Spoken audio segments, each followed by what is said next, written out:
ఈ ఫార్ములా కేసులో కేటీఆర్ తప్పు చేశారని ప్రభుత్వం భావించి చట్టబద్దంగా విచారణ కోరిందని ఎమ్మెల్సీ అద్దంకి దయాకర్ స్పష్టం చేశారు.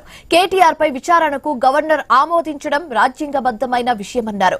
ఇది కక్ష సాధింపు కాదని, అప్పటి బీఆర్ఎస్ హయాంలో మంత్రిగా ఉన్న కేటీఆర్ తప్పు చేశారని చెప్పారు. పనిలేని వాదనతో బీఆర్ఎస్ తప్పించుకోవాలని చూస్తుందన్నారు. నిజంగా తప్పు చేయలేదని బీఆర్ఎస్ కు ఉంటే చట్టం ముందు నిరూపించుకోవాలని ఎమ్మెల్సీ అద్దంకి దయాకర్ తెలిపారు.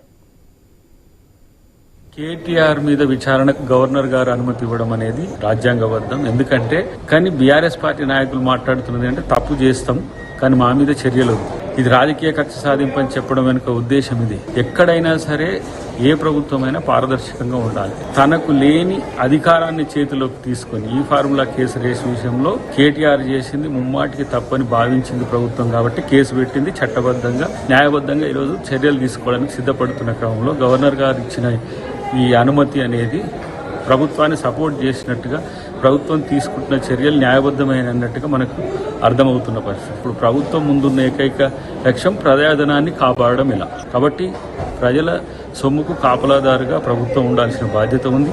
ఆ విషయంలో బీఆర్ఎస్ ప్రభుత్వం తప్పు చేసింది. ఆ రోజు మంత్రిగా ఉన్న కేటీఆర్ చేసిన తప్పు అది కాదు అని నిరూపించుకుంటే వాళ్ళకి ఏ సమస్య ఉంది.